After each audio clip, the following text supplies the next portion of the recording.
back in Pirate Country, and it's time to get pumped up with the P-Man. Hit the door and hit the road. 94.3 The Game is going to get you home, and the P-Man's not holding back. Yes! Yes! Pirates win! Pirates win! Bring on the Patrick Johnson Show on 94.3 The Game. Holy mackerel! Oh, my goodness! The flagship station of the ECU Pirates. Okay, welcome in, everybody. It is the Patrick Johnson Show here on 94.3 The Game, 94.3thegame.com, IBX Media app, and all of our related spots where we stream video today. And welcome in. Nice to have you along. We've got a big show for you here on this Wednesday. John Gilbert, ECU Director of Athletics, is about to join us in a few minutes. Got a lot to cover with him, so looking forward to having John Gilbert on the program. Philip the Ref Pilkington producing. He'll have an update later on as well. Pilk with what's going on around the world of sports. Lots of basketball, some football news, of course, with the Super Bowl coming up. Let's give you the schedule, though, for the next couple of days. Tomorrow, Joe Sampson's going to be with us talking the Super Bowl. And then we'll have Joe Ovius on from the OG podcast. Joe, of course, for years, one of the hosts on 99.9 The Fan. That ended last year.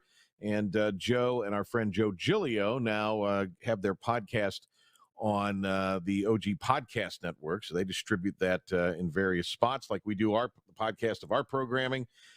So you can check that out. It's a first ever. It's the first time Joe's been certainly on my show, and I believe the station. So, as a guest, at least it's been a long, long time. So I'm looking forward to talking to Joe Ovius tomorrow about that. Wednesday, Terrence Copper, who played, of course, for the Pirates and in his NFL career played with the Kansas City Chiefs, will be on with us to talk about the Super Bowl. Brian Mull talking hoops, and who knows what other surprises we will have for you on Friday. Okay, let's take a break because I want to get right to John Gilbert here. We've got him lined up, so we'll return. John Gilbert will be with us for the next several minutes right here on the Patrick Johnson Show on 94.3 The Game. It's Greenville Toyota's Winter Wrap-Up Event. Wrap up a great deal on over 100 pre-owned vehicles, starting under $15,000. We have all makes and models, including luxury. Plus, wrap up a huge warranty and no-charge maintenance. Hurry into Greenville Toyota. Acre Station Meat Farm, along with Lane Angus Beef, bring you farm to fork beef. Stock your freezers now with affordable beef boxes, just in time for the grilling season. Farm to fork beef brings quality local beef to your family. From your traditional butcher shop, Acre Station Meat Farm. Come on down to Acre Station Meat Farm and find out why we're #1 in fresh cuts and friendly service. Acre Station Meat Farm, Highway 32 North, Pinetown. Other restaurants claim their food is fresh and fast, but are they friendly? At Moore's, you're treated like family the minute you walk into their doors. With locations in Winterville, New Bern, Swansboro, Morehead City, and Jacksonville. We've been practicing what we preach since 1945. At Moore's, our barbecue is slow cooked and smoked over real wood daily until it's so tender it's falling off the bone. Combined with our fresh chicken, cooked-to-order seafood, and homemade fixins, we're sure you'll agree. If it's not Moore's, it's less. You know what the problem is with standard belts? Usually you have to choose between too tight or the opposite, too loose. But with Anson Belt and Buckle, you don't have to choose. We got rid of the holes and instead have a track system designed for micro-adjustability. That way you can enjoy a perfect fit every time. Anson Belt and Buckle. Find your perfect fit today.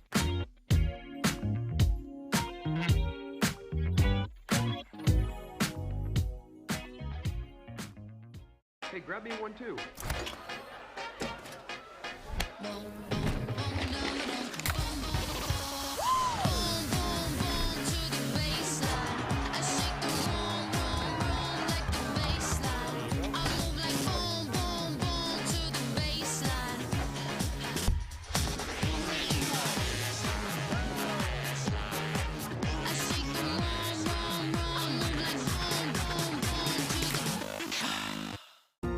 When a place is as special as this, you don't want to change a thing. You simply want to enjoy it, just as it is.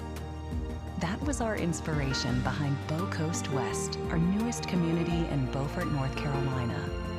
Embrace all that we love about this very special place and make it easy for families to enjoy all that this coastal lifestyle has to offer. Be inspired. Go Coast West. It's Greenville Toyota's winter wrap-up event. We're wrapping up the year with our biggest savings. Shop new Camrys and RAV4s, $289 a month. Need credit? Get pre-qualified today. Wrap up a great deal with payments from $289 at Greenville Toyota. You ready for this? Oh, I'm very ready. Okay, ready? You ready? Streaming to the world at 943thegame.com. This is the Patrick Johnson Show. Now in all his glory, here's the P-Man. We are back, and thanks for being with us today. We're talking to John Gilbert, ECU Director of Athletics. First time in the new year that we've had a chance to talk with John on the air. And other than our football pregame, this may be one of our first times we've talked to him in the new sports season. I'm not sure, but we have him now. So we welcome John Gilbert, ECU Director of Athletics. John, always great to talk to you. A personal note, I know you had a family tragedy in the last month, and I certainly wish you and your family the very best and offer condolences to you. Well, thank you very much. I appreciate that. So let's just start with, because you can imagine we've got a lot of questions folks want me to ask you. But let's start with just kind of the overall state of athletics right now. Well, it's one, I feel good about the general direction of our department. It is very stable with regard to a lot of things. Certainly, our fundraising is doing exceptionally well. I'm really pleased with the Pirate Club and everything involved with the fundraising piece. I would like us to be a lot more competitive than what we are. Certainly would like to, I want to win, and I want to win at a high level. And we're going to continue to work to make sure that that's a reality. I was pleased in the fall, obviously, with soccer, volleyball, women's basketball, right about where we thought we would be. Men's basketball would certainly like to have, won more games than what we've won thus far. But I do believe in Coach Schwartz and the direction and the culture, and we're just going to have to continue to work on getting better and continue to invest in our programs. And then certainly I'm excited about over the next 2 weeks we've got lacrosse starting, indoor track is going really well, baseball about to get started. So everybody thinks the fall is the busiest time of the year, but it really February, March, and the first part of April is really the busiest time. There's pretty much an athletic event every night of the week. Do you still try to attend as many as possible? I know obviously you have other obligations, but in some of these spring sports, for example, how many events do you try to make at each sport? It seems like you value being visible at a lot of these events. Well, I think it's important to go to quite a bit. I mean, obviously, the more visible you are, both for student athletes and fans, I love the interaction. I love to hear from our fan base, what's near and dear to them, what's important. So I do think it's important to be visible at athletic events. You talked about basketball needing, or not needing, but wishing they'd had more victories. And certainly I think Coach Schwartz set up a schedule, had the team, maybe caught a few breaks, not had some injuries early on, maybe would have a little better mark overall. What is, I don't want to say what needs to be done to fix ECU basketball, because that's, the thing fans say a lot. And I do think Coach Schwartz has done a really superb job. And resources are being put into the program, but to get this to a program that could compete, because basketball is a sport where it would seem like you aren't as many players away from being able to really compete. I mean, it's difficult, but it's not maybe you don't have to have a huge roster turnaround necessarily. A couple players can make a difference, I guess is what I'm getting at. So what will it take in your estimation to get basketball over, the hump where it's a winning program and not a 500 program or less? Yeah, well, I do think we're close. I think the more that we can invest, both from an infrastructure standpoint, obviously in the new look NCAA, NIL is going to be important as we move forward. But I think the biggest thing for ECU basketball, men's basketball in particular, is we've got to overcome our, preconceived perceptions of the program. And I don't mean internally. I just think, we need to have some success where outwardly, people see that ECU can win in basketball. And I firmly believe we have everything that we need to have a successful program. We can do it here. And I believe that. I believe Coach Schwartz can do it. We just got to continue to work on getting better. We're talking with ECU Director of Athletics, John Gilbert. So you are comfortable with the level, as it is right now. Obviously, coaches always want a little more, but you're pretty comfortable with the level of commitment at this point to, as far as resource, money, that sort of thing to basketball. Obviously, acknowledging things could always be better, but given the realities. Well, I think you have to continue to invest. That's important. There are more things that I want to do to Minji's. I'd love to, put chairback seats in the entire lower bowl. So I don't think we're ever going to stop investing in our basketball infrastructure. We do need to continue to figure out the NIL landscape because it is a reality that we're all having to deal with. But I do think that we have what we need to be successful. I know there's only so much you're able or wanting to say about NIL, but do you feel like that has maybe started to resonate with fans as to the importance of being competitive in that space? Well, I clearly have been an advocate for NIL since its inception, and if you look across the country and see what's going on as it relates to the transfer portal and NIL, it is a piece of the game that we have to deal with now. So I want to be proactive in dealing with that. I want to continue to advocate for NIL and opportunities for our student athletes. We're only as good as the type of players that we can attract to ECU, and so I do think it is an important piece. We're talking to ECU Director of Athletics, John Gilbert. He joins us here on the Patrick Johnson Show today. With the NCAA toying with the idea of kind of a salary structure in addition to NIL, I mean, that seems problematic for the American, a lot of the institutions. Seems problematic for a lot of Power 5 institutions also. Everybody is making a big deal about it, and I think at some point it will become real. I think it was merely a starting point by Charlie Baker, the new NCAA president. He was, putting something out that people could respond to try to advocate on behalf of a new model. But I do think this, what is being proposed, there are a lot of schools in the ACC and SEC that could not afford to do what's being proposed. But I think it's just that. It's a proposal. It's a starting point to get people to start talking about what a new model would look like.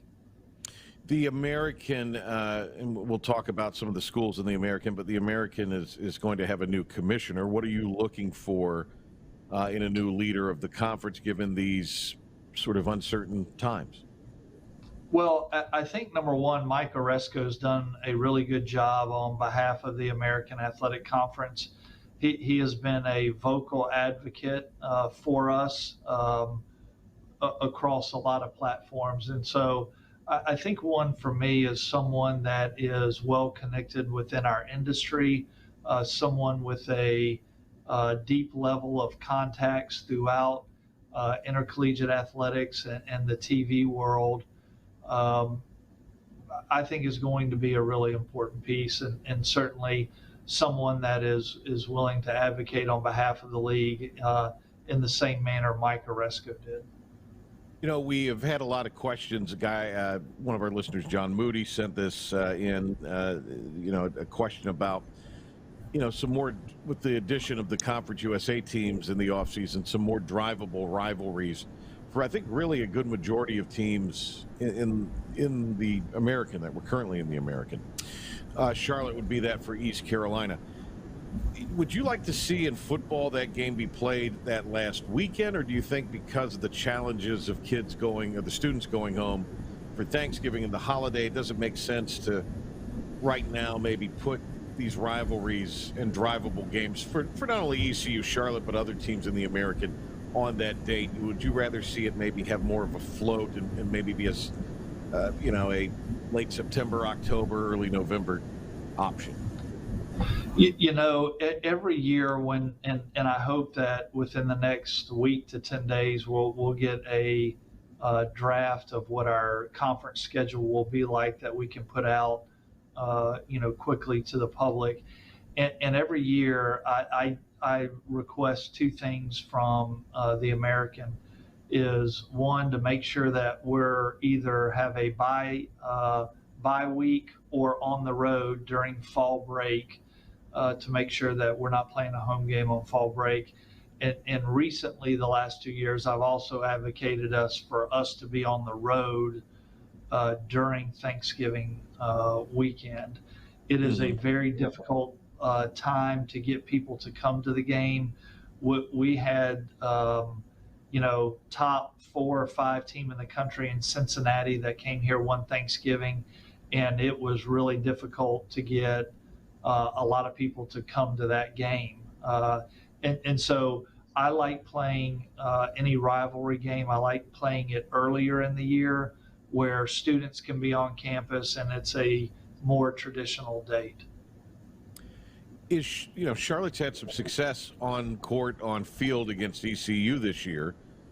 It would seem like that their entree into the level of the American would benefit them in time. I mean, they're getting more television money than they were in their prior stop. Is there concern that in-state, there's a measuring stick now, and that those recruiting battles may tilt one way rather than the other? Well, I think certainly we work and live in a world where there's a scoreboard in every one of our venues, so what the outcome of the game is. Same thing with recruiting. Depending on what school you're going on head-to-head with a player is really important. But I also go back to NIL, and there are some schools that have more NIL money than others, and sometimes that plays a factor on whether you're going to attract a particular student athlete or not. I still feel really good about where ECU is in that landscape. We've got a great collective and Team Boneyard that provide a number of NIL opportunities, and we have a bunch of individuals in businesses in town that provide NIL opportunities. But that's going to be an important piece moving forward. Is continue to evaluate the right talent, and then make sure that we're providing them with the very best we can, to attract them to Greenville. John Gilbert is the East Carolina University Director of Athletics. So, as you know, Stephen Igo and I are working on the coaches show this year, and we're going to be doing the weekly Cliff Godwin interview in tandem. And a lot of that is because I provide the sizzle and he's the steak. He's the real brains of the operation. I'm just the pretty face, John. But I have to wonder, because I asked Stephen, what's a good thing if you could ask John something today, what would it be? And he wanted to know, where ECU ranks now in the athletic budget compared to the rest of the American, particularly in football, basketball, and baseball. Well, if I, reverse that, I would say baseball, we're clearly number one by a lot from a funding standpoint. And then basketball and football, out of 14 schools, we're probably right in that middle third, 5, 6, 7, somewhere in there from a funding standpoint in those two sports. Do you consider that when coming up with, or that parameter when evaluating success on the field or success of a program? Well, certainly it plays a factor, but again, the misnomer on all this is, we could be better funded, operationally than other schools, or have a better facility, but they could be better than us in NIL money, and that plays a factor on where these student athletes are going. So I wouldn't call the salary operational metric a end all be all. I think the NIL piece is a bit of an unknown that can help or hinder an institution. And the reality is on NIL, there's some truths out there about what some players are getting, but there's also there's quite a few stories being told on it as well. Right. Yeah. John, let me ask you about, you mentioned the portal that kind of goes hand in hand with NIL. There's a real push, a real desire, I think, from college football coaches, administrators, fans in particular, that it needs, the college season needs to sort of be handled like the NFL. There's no movement of coaches or players until it is complete. This obviously affects postseason, bowl season significantly. Is that doable, and should it be implemented in some form? Well, I think the calendar needs looking at in a very significant way. If you just use football as the example, it is pretty much year round. There is very little downtime, and I think anything that we could do to restructure the calendar would be a very positive thing on many fronts. When I first started in athletics, student athletes went home in May and they didn't come back to August. And now our student athletes are here year round. You can work out with them almost year round. And then the recruiting calendar, there are very, very few weekends off for a coach on the Division I level. Yeah. You got to really love doing it, because you are getting little to no free time. Would you like to see maybe that early signing day and the signing day, which is, I guess, today, maybe be more of a January? So would that make sense for football to have it more of a January sort of thing? Well, I think just practically speaking, that would be a positive. Now, what you don't realize is, any mid-year that transfers, they would have a really hard time transferring into a new institution if you waited that late. ECU, for instance, we started class this year on January 8th, so there is very little time, to allow student athletes to go in the portal football-wise and get them admitted and enrolled at ECU. So it's a very delicate dynamic that you have to manage. We're talking to ECU Director of Athletics, John Gilbert. He joins us here on the Patrick Johnson Show. So my other question, I guess, with football, since we're sort of into those waters now, the expanded conference or the expanded playoff, how does that benefit the American? And could you see the American and maybe similar or like teams, maybe a pair of them, get into the playoffs? Is that realistic? Well, I think it is realistic in that, there'll be 5 automatic qualifiers and 7 at-larges moving forward. So I clearly think there is a pathway for the ECUs of the world to make it into the playoff. Obviously, we've got to take care of our own business on the field, but as opposed to years past, there is a clear pathway for the ECUs of the world to make the CFP playoff. John, do you fear that it's going to be, though, the SEC and the Big Ten taking up all of those spots, in the playoff, those at-large spots? Well, I would say that, and they probably think that they're going to take all of the 7 at-large spots. I think it's going to be interesting to watch. The first round games of the playoff are going to be on a college campus for the first time ever. And so I think you're going to see some intriguing matchups. And I do think with the expanded playoff, you will see, given the number of games, you will see some upsets along the way. Yeah. And I do think it's conceivable. I could see, 9-3 team winning the national championship. A team that gets hot at the end. I mean, right. that certainly could happen. Yeah, and that's what it'll mirror a lot of other sports in that regard. Interesting. John Gilbert is with us here.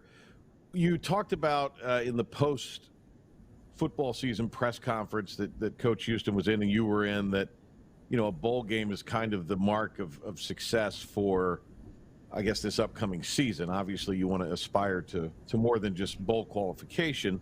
But is that at minimum kind of your expectation of next season following, what was a really tough 2-win campaign? Well, I never like to put a number of wins on a team. I don't believe in that. There are too many things that happen throughout the year where you say, hey, you need to win X in order for it to be a success, because there are too many unknowns as you go into the season. I do think just my general expectation for ECU every year is that we are in a bowl game. I do think that's achievable. We've got a great football tradition. Last year, I'm hoping, was an anomaly. We went to 2 bowl games back to back, and then last year turned out not in the direction that we wanted. But I do feel confident we'll be back to our winning ways next year. Is there, and I know you're not necessarily meddling in the day-to-day of football, and I mean, you're supporting it, but it's not anything that you are, sticking your head in the doors of the meetings kind of thing. And I know you talk to Coach Houston, especially in season, frequently, multiple times a day in some cases, but at least once a day. But have you, with the offense, did you express concern, frustration, or did Coach Houston realize it enough and you were more of the sounding board in that and just gave input? How did that dynamic sort of play out? Because, I mean, in a sense, you're like the rest of us, a fan, and, anybody could tell that it just wasn't clicking last year. Well, I'd say one thing. I don't consider myself a fan. I mean, obviously, I want us to win, and I'm very involved with it. But I do, look at my position from a leadership role where, sure, I make my decisions based on, the information that I have. But obviously, I watch, the games like everyone else, and I see certain things. But I don't, Coach Houston and I talk often. I believe it's the job of an athletic director to hire head coaches and then let them run their program. Obviously, if there are any, concerns within the program, you would address those with the coach head on. But Coach Houston and I have a very good working relationship. I don't cross the boundary of getting into the, day-to-day operations of what goes on in the program. Obviously, right. I'm aware of what goes on, and but I feel good about the direction that we're heading in, and I feel good about the changes that Coach made in the off season, and some of the players that they've attracted, coupled with, the returners, to make this a football program that we can all be proud of, because that's what everybody wants. So, among the questions that that have been sent in, you can imagine what one of them is. It centers around scheduling for football and the non-conference schedule. The home and home series was announced with Coastal. I don't mind these regional games. I mean, I think there's appeal in. It's just funny some of the things that fans get their bee in their bonnet over, and they want more regional game. Well, you've scheduled a regional opponent and one that's had some success on the field over the last several years. One that is quite drivable. In fact, I would even say there's a lot of fans in that general 50-mile, 100-mile radius of Conway, particularly in southeastern North Carolina, even in Myrtle Beach. A lot of Pirates in Myrtle Beach. So, I would think that there is an opportunity to kind of continue to do that. But there is a brand name itis that probably does still exist out there in some people's minds. Well, scheduling is extremely difficult. It is something that I look at every day, and I can't stress this enough.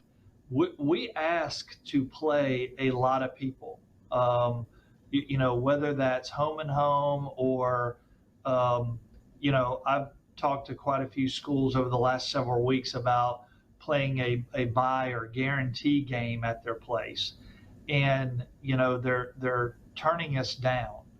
They're not interested in playing us, and it's really twofold. But I think the primary reason is the history of our program. Right. And I remind them, hey, we went 2-10 last year. Like, we're not, the '85 Bears coming to play. And they're like, no, but we know the history, and we know you can rebound. And by the time you play us, you'll be good again. We're not interested. And so it makes scheduling very, very difficult. We get a lot of no's. We keep asking, and try to set up the games that our fans are interested in. I think it's important to play a competitive schedule, but I'd also say this: I don't want to schedule 4 non-conference games where we're an underdog in 3 of them.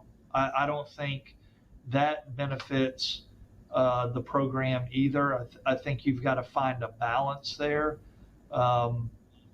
So continue to work on scheduling. I do think over the next several years, we do have a very competitive schedule, and in some areas where we need to add a few games.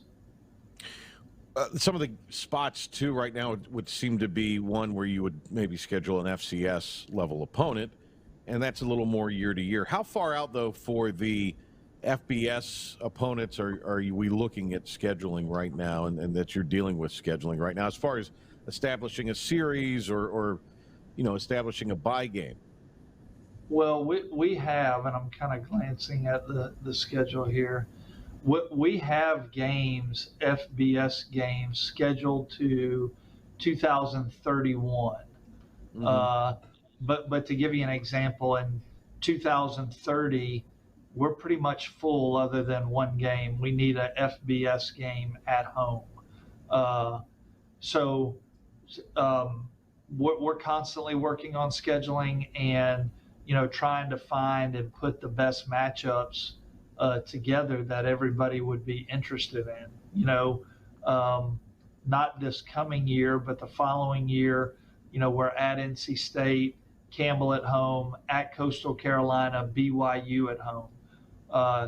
Competitively, I'd say that's a pretty competitive non-conference schedule. Yeah, three regional opponents obviously that are of interest, games fans can get to, and then I mean BYU is now in a conference, but a national brand. At least that's what they fancied themselves as, and so that's a big deal. Would you say that Charlotte it could be a piece that's used, or is that just kind of complicate the scheduling matter? In other words, maybe not a 2-for-1, but a 1-1-1 type of scenario, because that is an attractive stadium, I'm sure, for a lot of programs, and an attractive recruiting ground to play in. Or again, does that, or are we talking too many moving parts for that to be really an effective way to do it? No, not at all. We've actually floated Charlotte as a neutral site venue for a couple of opponents that probably will not come to Greenville in the near future. But we've also proposed, do we go play them in Charlotte, where it's not technically an ECU home game? Certainly, we are open to that, to try to put the best matchups that we can put together. Would you say that is gaining some traction, that idea? We haven't had any takers yet. Okay. We continue to put that out there in the event that's a possibility. As far as the league in football and just the league in general, are you pretty satisfied with the level of competition that has been brought in? I think in basketball there's some really good teams that have been brought in. Football, there's UTSA is certainly fantastic, and we're kind of right there to the last weekend of the last couple weekends of the regular season. It'll remain to be seen in some of these other sports, but from just a competitive standpoint, are these new institutions that have joined the American, do they belong in a sense? Well, I certainly think they do. UTSA does come to mind. They had a successful inaugural season in the AAC. And look, everyone is investing at a high level. Everyone is doing everything they can to win, and I think that just will, continue to elevate the conference from a football standpoint. And it is important. At the end of the season, we want to be the best football league we can be. Certainly from an exposure standpoint, it helps us, but it also helps us revenue-wise. This past year, Liberty played in the Fiesta Bowl. If that were an AAC team, as it's been the last several years, that's additional revenue that we all benefit from when we participate in a bowl like that. John Gilbert, ECU Director of Athletics, with us. Is there anything, John, that you want to make sure that we mention to Pirate Nation before we let you go? I think it's the support that we have from, our students, our fan base. We are very fortunate to have the type of support that we have. Winning is important. We want to win on the field. We're going to continue to do the things that we need to do to be as competitive on the field as we can be, and that is the expectation. We certainly want to do all the ancillary things that are needed to be a student athlete or a coach or a staff member here, but winning is important, and we continue to bang that drum. And one last thing, John, the Pirates Unite campaign, as far as that fundraising effort, where is that now, as far as, indoor practice facility and just some of the projects that are affiliated with that? Yeah, it's actually going really well. I'm very pleased with it. Our Pirate Club, Ryan Robinson and his staff, they continue to do a great job of, generating revenue for those projects. I would say both baseball and football are getting closer to coming to fruition. We're probably $5 to $6 million short on football, and we're probably 2+ away, $3 million, somewhere in that ballpark on baseball. So relatively close. We have a bunch of big ask out, And I hope by the end of the school year this spring, we're able to, give some more direction on the timing and, construction of these athletic facilities. Hey, John, really appreciate the time. Thank you so much. And we'll see you around this spring for sure, and hope to have you back again soon. Thanks for having me. Go Pirates.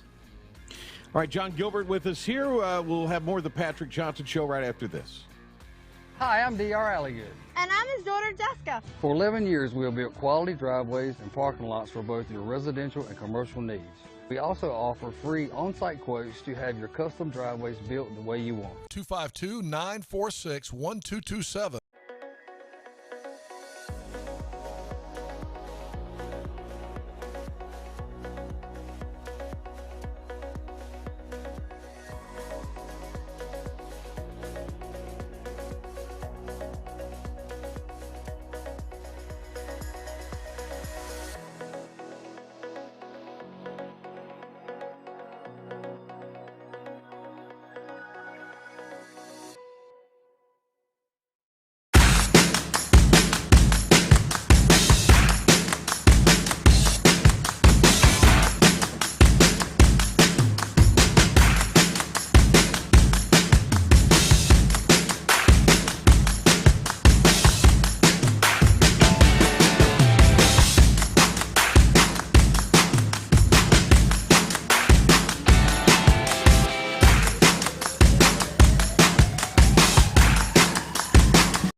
This is about you, your family, and the health of all who live in Eastern North Carolina. This is about the transformation of a health system into something more powerful and more human, about creating new ways to treat disease and keep you well.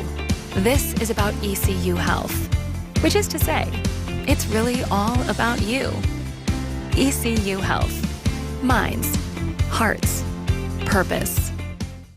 Fifth Street Hardware is the home of the $9 lunch special Tuesday through Fridays. $9 specials every day, including the famous Burger Day on Tuesdays, Flatbread Pizza Wednesday, the famous Fifth Street Hardware Reuben on Thursday, and fried fish or shrimp on Friday. Plus trivia on Wednesday nights and live music every Thursday nights. And the Prime Rib Brunch Buffet has returned on Sundays. You heard that right. The Brunch Buffet with all the great items in Prime Rib. Fifth Street Hardware in downtown Greenville. Your confidence makes everything look good. You see the world in vivid color, not black and white. Swing through your neighborhood Fantastic Sam's Cut in Color and let our experienced stylists take you from everyday to extraordinary. Fantastic Sam's hair salons are locally owned and operated. Our full-service salons are conveniently located in where the possibilities are endless. 1227. Pilkington here with your 94.3 The Game Pirate Report and Sports Flash Update. The USA Today Coaches Poll has been released for college baseball, and the Pirates come in at 12th. First pitch is just 9 days away, and earlier this week when we spoke with Coach Godwin, he said expect to see Parker Bird get an at-bat this spring. He's going to get an at-bat this spring at some point in time. I wish I could tell everybody exactly what game, what date, and all that stuff. Right. I can't, so I guess you just have to come to all the home games. Last night, South Florida took sole possession of first place in the American Athletic Conference in men's hoops with their 72-69 defeat of the Charlotte 49ers. The Bulls have now won 8 straight and are 9-1 in league play, a half a game ahead of the Owls of FAU. Last night, the Canes dropped their first game back after the All-Star break to Vancouver, but they will be back in action tomorrow when they host the Avs of Colorado. Defensive coordinator Jesse Minner will be following his former head coach and now still head coach Jim Harbaugh from Michigan to Los Angeles to be the new Chargers DC. This will be his first NFL defensive coordinator job, however, spent time with the Ravens from 2016 to 2020 in various defensive roles. And College Game Day will have a new face this year as national championship head coach Nick Saban will join the crew with Desmond Howard, Pat McAfee, Lee Corso on the desk. That'll do it for your 94.3 The Game Sports Flash Update and Pirate Report. On the other side of this timeout, we'll be back to wrap up the Patrick Johnson Show. Air Service is back at Pitt Greenville Airport, offering safe, clean facilities and flights from American Airlines. That means the short commute, quicker lines, and better prices that get you where you're going fast and easy. See it for yourself. There's great things inside at Pitt Greenville Airport. Storm season is approaching. North Carolina weather can damage your roof, and before long, a small leak can turn into a big problem. Your home is one of your biggest investments, so protect it with Wells Home Improvements. We work with all insurance companies for a hassle-free roof installation experience. Call us today and get 10% off your roof installation when you mention this commercial. 252-227-8403 or visit us online at wellshomeimprovements.com. Wells Home Improvements. Local, honest, dependable. Big tax credits are back. Get a 30% tax credit, up to $2,000 off your new Mitsubishi electric heat pump install. Let Comfort Master help you take advantage of the tax credits with a qualifying Mitsubishi electric ducted heat pump or non-ducted Mitsubishi electric mini splits. Mitsubishi electric mini splits are ideal for bonus rooms, garages, or sunrooms. If you need a new HVAC unit, call Comfort Master today. Call Comfort Master. Call Comfort Master. Other restaurants claim their food is fresh and fast, but are they friendly? At Moore's, you're treated like family the minute you walk into their doors. With locations in Winterville, New Bern, Swansboro, Morehead City, and Jacksonville. We've been practicing what we preach since 1945. At Moore's, our barbecue is slow cooked and smoked over real wood daily until it's so tender it's falling off the bone. Combined with our fresh chicken, cooked to order seafood, and homemade fixins, we're sure you'll agree. If it's not Moore's, it's less. When a place is as special as this, you don't want to change a thing. You simply want to enjoy it, just as it is. That was our inspiration behind Bow Coast West, our newest community in Beaufort, North Carolina. Embrace all that we love about this very special place and make it easy for families to enjoy all that this coastal lifestyle has to offer. Be inspired. Bow Coast West. Hey, grab me one too.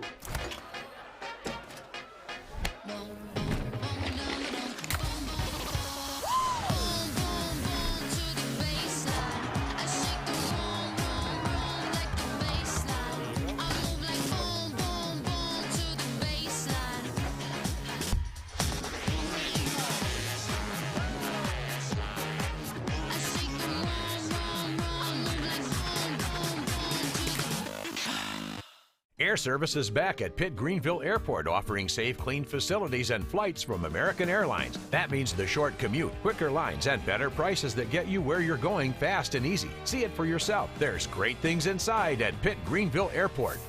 And now, the stunning conclusion of the show. It's the P-Man here on 94.3 The Game. Okay, welcome back. Thanks to Philip the Ref Pilkington there. Nice update a little bit ago. Thanks to John Gilbert being with us. You could imagine a lot of reaction to John Gilbert joining us on the program, but I think we covered a lot of ground there that Pirate fans would want to know. We'll go through all of the reaction and, of course, comb through it and look at it and report on it to you tomorrow. We'll be bringing you the show tomorrow at 5 o'clock with Joe Sampson, as I mentioned, and then Joe Ovius from the OG Podcast will be with us, Terrence Copper later in the week, so we've got quite a bit of football on the brain with the Super Bowl coming up the next couple of days. Pilk, anything out of the other than Joe Buck predicting something bad will happen with the Super Bowl being in Las Vegas? Is there anything that has happened that is worthwhile? No, I don't think so. I did hear a weird report that the game is supposed to be the first ever double overtime Super Bowl. That supposedly that script was released.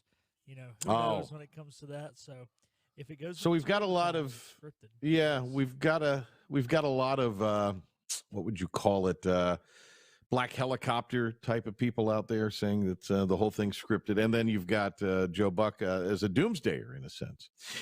So a couple days ago, by the way, how about the, there's no Pirate basketball till Saturday when the ECU travels to UTSA for a 4 o'clock tip and a 3:30 airtime on 94.3 The Game and 107.9 WNCT.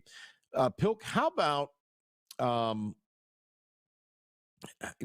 about The South Florida Bulls, first place right now by a half game in the win column, a full game in the win column in the American. Who would have had that? They beat Charlotte at home by 3 last night, so Charlotte now sits solely in third place. You obviously got Florida Atlantic, which is going to be a 20-win team easily at 8-1, but South Florida at 9-1 and 16-5 overall. They have won 8 in a row. Florida Atlantic has won 7 in a row. It was 8 in a row for Charlotte going into the game last night, if I'm not mistaken. Then you got SMU, UAB, both at 6-3. Memphis 5-4 with North Texas, and then Tulane, ECU 4-6. Tulsa, Rice 3-6. UTSA's 2-7. Wichita and Temple are both 1-8 in the American, but they both lost to Temple and Wichita State close games this past weekend. So I mean, there's not an easy putt in the league at all. But that South Florida team, I really liked their makeup. To be quite honest with you, I really liked kind of the way they were, and they have guard play. They have a 6'10" guy. Now they don't have a ton of frontline depth, but they have a 6'10" guy that can also step out and do some things. They play very hard. They defend very well, and I think it's pretty amazing that you've got South Florida in the first-year head coach. Abdur Rahim is the head coach, and there they are at tops in the standings, at least right now, going into February. 5 days into February, 7 days, whatever it is. Pretty amazing. Really is pretty amazing. Obviously, North Carolina losing last night. That was interesting. They've now dropped 2 or 3 of the Tar Heels. They were up for the Duke game. Didn't seem like they were necessarily up last night at home for Clemson. Clemson came out, jumped out 15-2. And the Tigers, you got to give Brad Brownell credit. He's got a good roster this year. They've had some tough luck losses. Brad just kind of wants to coach ball. I don't know if he's all interested in how much recruiting and all that he's interested in. And, they do some stuff in the portal. But the thing that I thought was interesting was they had an answer every time UNC made a run at them late last night. And this is a Clemson team that needed a win. They got off to a really good start, but they needed a quality win, and this is a quality win that should help them on Selection Sunday. Before last night's loss, for Charlotte, Joe Lunardi had 2 in the American. He had Memphis in his first 4 out or next 4 out. He had dropped Memphis to his next 4 out after Wake, Colorado, Cincinnati, St. John's. Now, this is from a couple of days ago. This is where I got the 5th. Then you got Oregon, Providence, Villanova, and then Memphis in Lunardi's first 4 out. By the way, Jerry Palm, who does the same thing for CBS Sports, is supposed to be with us next Tuesday. So I'm looking forward to having Jerry on. Last 4 in are Florida, Butler, Washington, and Seton Hall. Last 4 buys: Ole Miss, Texas A&M, Mississippi State, and Georgia. Although I expect Virginia. I expect Virginia's stock to rise dramatically. I think Virginia's got a real shot to win the ACC. They don't have that tough of a schedule. They get the Heels in Charlottesville. They do have to go to Durham to play Duke, but they only have to play both Duke and UNC once. So that's pretty favorable. So before the loss last night, Lunardi had Charlotte in as an AQ and then Florida Atlantic. So that just tells you right there, if it is Charlotte or if it is South Florida, it's going to be FAU and that other team. Memphis, even though they had a great start, has not done enough in conference. So I almost think Memphis would have to, at this point, get to the conference championship game. Where have we heard this story before with Memphis? It's kind of the story of the Memphis Tigers that would be the case. Despite all that talent, they're always living on the edge come Selection Sunday. They are. Didn't get in one year, won the NIT, got in last year.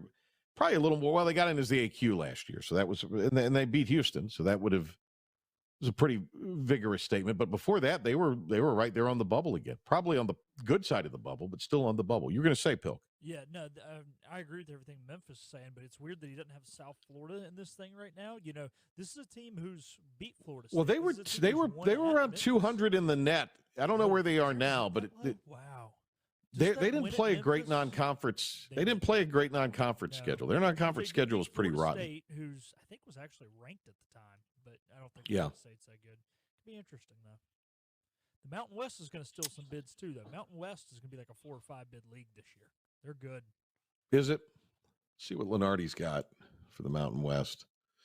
He's got 5. Yeah, Nevada, got more in the ACC at this point. He's got 4 in the ACC. Colorado now, State's Lenardi the good. other day. Boise's good. Yeah. Say again, Pilk. I said Boise's good. Colorado State's good. New Mexico, Nevada. They're pretty stacked.